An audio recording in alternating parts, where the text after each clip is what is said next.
భారత మాజీ ప్రధాని మన్మోహన్ సింగ్ తుది శ్వాస విడిచిన సంగతి తెలిసిందే.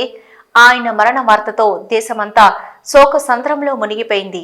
మన్మోహన్ సింగ్ భౌతిక కాయాన్ని సందర్శించిన పలువురు రాజకీయ ప్రముఖులు ఆయనకు నివాళులర్పించారు. ఇక మన్మోహన్ సింగ్ అంత్యక్రియలు శనివారం నిర్వహించనున్నారు. ఈ మేరకు కేంద్ర ప్రభుత్వం పూర్తి అధికారిక లాంఛనాలతో ఆయన అంత్యక్రియలను జరిపించనుంది. మరోవైపు మన్మోహన్ సింగ్ అంత్యక్రియలపై కాంగ్రెస్ కీలక ప్రకటన చేసింది. మన్మోహన్ సింగ్ అంత్యక్రియలు శనివారం ఉదయం 9:30 ఏఐసీసీ ప్రధాన కార్యాలయం నుంచి ప్రారంభమవుతాయని కాంగ్రెస్ పార్టీ సీనియర్ నేత వేణుగోపాల్ తెలిపారు. ఈ క్రమంలోనే ఉదయం 8:30 నుంచి 9:30 వరకు పార్టీ నేతలు, కార్యకర్తల సందర్శనార్థం మన్మోహన్ సింగ్ పార్థివ దేహాన్ని ఏఐసీసీ కార్యాలయంలో ఉంచనున్నట్లు వెల్లడించారు.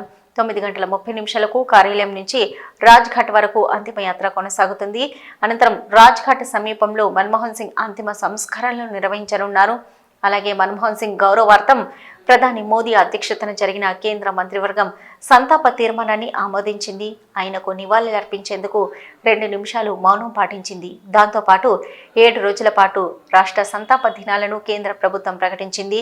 ఈ సమయంలో భారతదేశమంతటా జాతీయ జెండాను సగం మాస్ట్లో ఎగరవేయనున్నారు.